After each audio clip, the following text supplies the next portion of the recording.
in the freezing skies above Korea, under constant threat from Chinese anti-aircraft fire.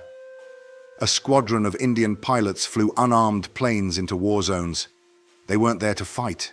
They were there to save enemy soldiers, injured civilians, prisoners of war. India had no stake in the Korean War, yet her sons risked their lives for both sides. This is the story they never told you. A story buried in snow, diplomacy, and silence. A story of courage that flew under the radar. 1950. Korea was split in two. The North backed by China and the Soviet Union. The South backed by the United States and the UN. When the war exploded, the world chose sides. But India, newly independent, morally defiant, stood in the middle. Prime Minister Nehru refused to pick a side. Instead, he offered what no one else dared: neutral diplomacy, humanitarian aid, and one of the most dangerous missions of the war, Operation Airlift.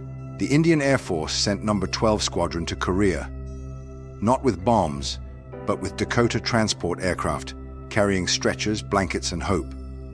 They flew into frozen battlefields like Pyongyang, Kaesong, and Seoul. They flew under radar jammers. They flew with enemy planes overhead. They flew unarmed. Pilot Wing Commander V.E.V. Shirodkar later wrote in his journal, "We carried wounded North Korean prisoners who just tried to kill the South, but we gave them water. We wrapped them in Indian wool. We were soldiers of peace."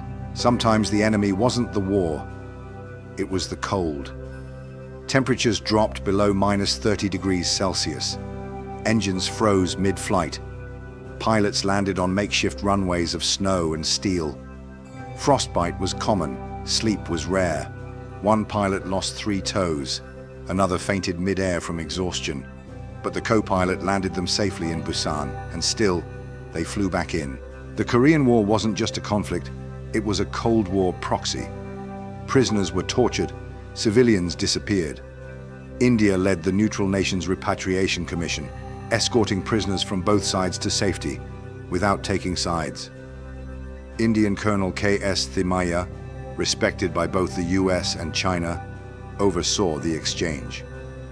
His team faced death threats, propaganda, and global pressure. Yet, the operation worked. Over 88,000 prisoners of war were processed and repatriated under Indian protection. Some lived, some never made it back, but all passed through the hands of those Indian pilots who never made the news. If this story moved you, don't let it disappear again. Leave a comment for the forgotten warriors of the sky. Share this with anyone who believes in peace through courage. Subscribe to the Time Navigator for more stories of unsung heroes and global sacrifice. Because history is not just about who fired the first shot, it's also about who risked everything to save a life.